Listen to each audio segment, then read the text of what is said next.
대통령이 국무회의에서 거부권을 행사한다면, 그럼 조국혁신당은 뭐 여러 가지 액션 플랜들을 얘기를 하더라고요. 민주당은 어떻게 합니까? 조국혁신당은 아직 원내에 들어오진 않았죠. 네. 예. 정성호 의원이 했던 얘기 비슷하니까. 아니, 아직 국회의원 아니다. 폄훼하는 게 아니라 조국혁신당이 할 수 있는 장애적 활동은 아마 민주당도 같이 하거나 아마 그거보다 더 많이 할 거다라는 말씀을 드리기 위해서 잠깐 그 말씀 드린 거고요. 원내에서의 활동이 굉장히 중요해요. 원내. 네. 그러니까 실질적으로 국민의힘의 이탈표들을 좀 가져와야 됩니다. 네. 제가 오늘도 잠깐 요 방송 나오기 전에 아침 프로에 나가서 했던 말 중에 하나가 뭐냐면 22대 들어가서 이것을 다 재발의한 다음에 처리하기보다는 21대 때 처리하는 게 더 좋다라고 제가 말씀드렸어요. 그 이유는 22대 때 국민의힘 멤버들은 이탈표를 구하기가 더 어려울 겁니다. 이탈표를 확보해야 되는 숫자가 적다 하더라도. 네. 왜 그렇게 보세요? 다 당선돼서 들어왔는데 무슨 불만이 있겠어요. 행복하겠지. 근데 지금은 58명이나 낙천을 했어요. 네.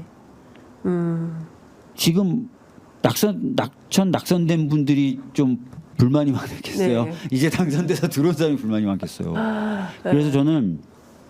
그래서 저희가 5월 2일 날 본회의를 한 번 열고 무조건 5월 28일 한 번 더 열고 해서 2번 열어야 된다고 했던 이유가 거부권 행사를 예정하고 거부권 행사를 21대 때 다시 처리할 수 있는 일정을 확보하기 위한 거였거든요. 시나리오대로 5월 2일 여는데 성공했고 아직 확정은 안 됐지만 5월 28일 여는 건 거의 기정사실화 돼가고 있습니다. 그럼 그 사이에 저희가 해야 될 거는 원외 장외에서의 투쟁을 통해서 국민적인 공감을 얻어내고 그 힘이 이제 국민의힘에 있는 여러 의원들을 자극하게 만들고 동시에 원내에서는 낙선 등의 이유로 좀 바뀌어야 된다고 생각하시는 분들이 꽤 있어요. 사적으로 만나보면 그분들 설득해야 되는 겁니다. 몇 명이나 돼요? 그럼 저는 개별적으로 꼽은 게 7명이에요. 제가 7명에게 다 차담 신청을 지금 하고 있습니다. 만나달라.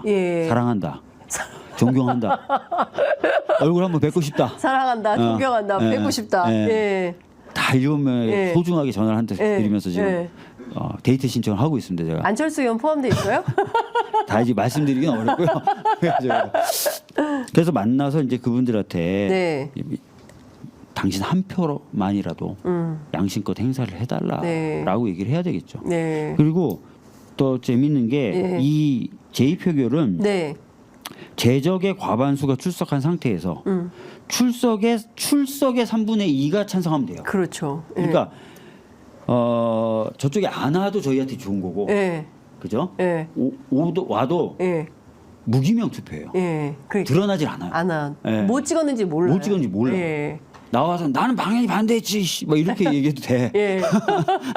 양심만 좀 호소하면 돼서 그 작업들을 좀 해야 돼요. 그럼 지금 이렇게 차담 신청하고 적극적으로 면담화 요청하는 분은 박주민 의원 하나예요? 아니, 당에서 원내에서도 아마 할 거예요. 어제 제가 이제 김용민 의원하고도 좀 얘기를 해서 좀 그런 것들을 좀 해야 된다라고 얘기했고 당연히 이제 원내도 당연히 하겠죠. 그렇게 좀 해야 되고 그다음에 이제 지난번 표결 때 안 나오신 분들이 계세요. 그렇죠. 우리 당 또는 우리 당 쪽이라고 했던 분들이 그런 분들도 이제 다 좀 나와 주시라고 해야 되고. 이분들이 더 어렵지 않아요? 이분들이 더 어려운 거 아니에요? 이수진 의원 이런 분 나왔어요?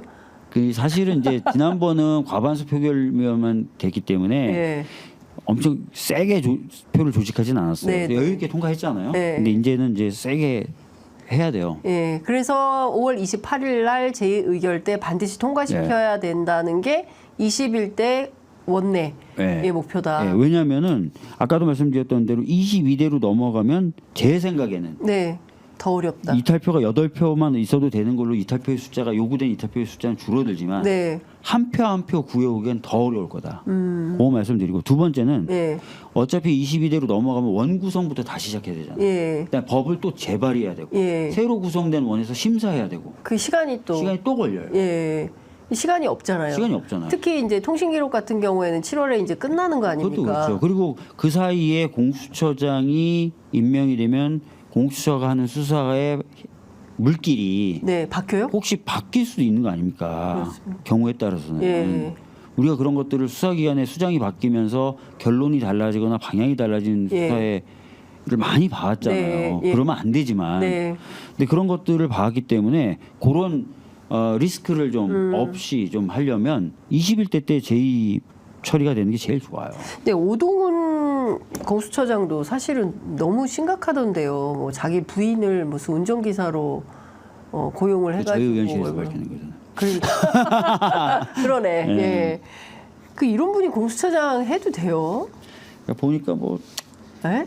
아니 근데 임명장을 또 주겠죠. 그렇죠. 인사청문회가 상관없이. 결과 상관없이 임명을 할 수 있는 거기 그것도 때문에 진짜 심각한 문제예요. 네. 예. 인사청문회, 국회 인사청문회 해보니 공직자로서의 자세나 태도나 조건이 맞지 않다라고 국회가 판단하면 그걸 존중해야 되거든요. 대통령실이. 그런데 뭐 그러거나 말거나 그냥 다 임명장 줘버리는 방식으로 하니까 인사청문회 자체가 무력화됐다 이런 비판도 있는 거죠. 하여튼 뭐 여러 가지 리스크가 있습니다. 그래서 저는 22대 때 어떤 분들은 그래요. 22대 때 뭐 훨씬 더 빠르게 처리할 수 있으면 뭐 되는 거 아니야? 이렇게 얘기하시는 분들이 계신데 결코 그렇지 저는 않다. 다 그렇게 말씀하신 분들에게 요즘에는 네. 그거 아닙니다라고 설명을 하고 있어요. 네. 적어도 제 느낌은 아까 말씀드렸던 대로 예. 이탈표 구하기가 더 어려워질 거다. 그럴 수도 있겠네요. 예. 뭐 108석 똘똘 말아가지고 뭐라도 할. 오히려 더 어찌 됐든 자기는 당선돼서 들어온 사람인데 네, 그렇겠네요. 그런 상황에서 이탈하기는 어렵고 어떤 지금 21대 마감하는 상황에서는 나는 어차피 낙선됐고 더 안 할 거니까라든지 네. 내가 선거 과정에서 이 지도부가 하는 거 보니까 바뀌어야 되겠다라고 생각하는 경우가 되게 많을 거란 말이에요. 그러면요, 의원님, 21대 국회에서 예컨대 그 특검법을 통과시켜서 돌아간다고 하면 그 절차에 따라서 이제 탄핵 요구가 있을 수 있잖아요. 범법행위가. 뭐 지금 저희가 예단하기는 어렵고요. 예. 뭐 특검을 통해서 이제 여러 가지 지금 안 밝혀지고 있는 부분들이 좀 밝혀지면서 네. 그 위법이라든지 위헌이라든지 이렇게 네. 평가할 만한 내용들이 나온다면 네. 뭐 그 이후의 프로세스는 또 그 결에 따라 가는 거 아니겠습니까?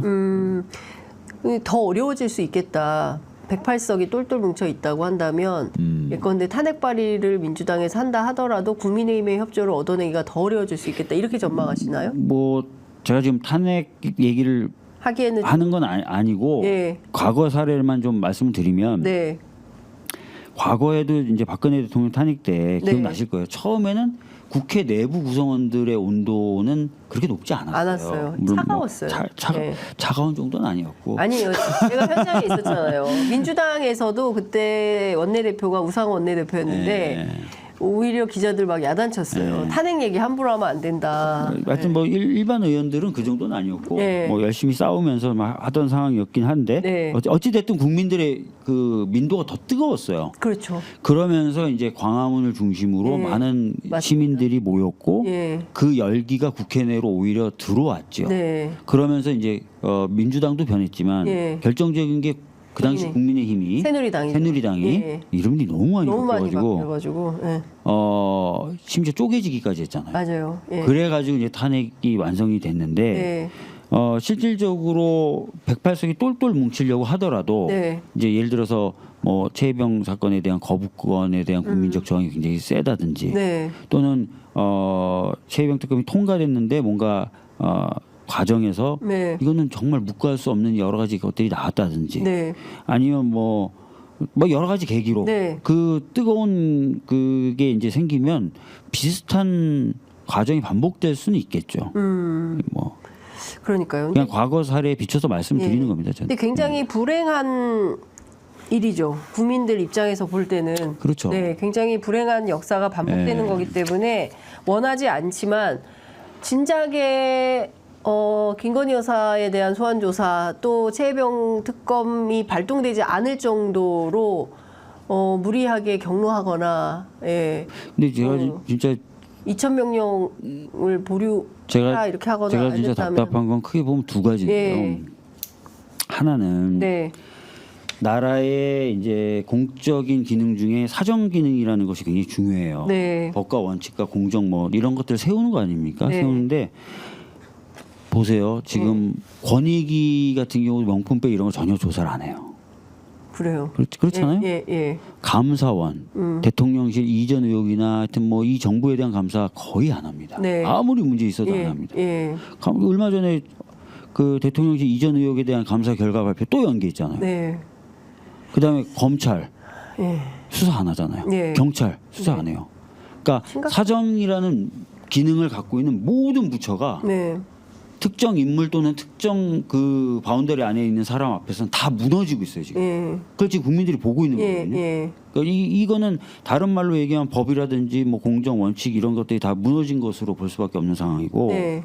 또 하나는 경제예요. 민생. 예. 많은 국민들이 그런 정부가 뭐 하고 있는지 모르겠다. 그러니까요. 뭐 이번에 라인 사태도 그렇죠. 사태도 예.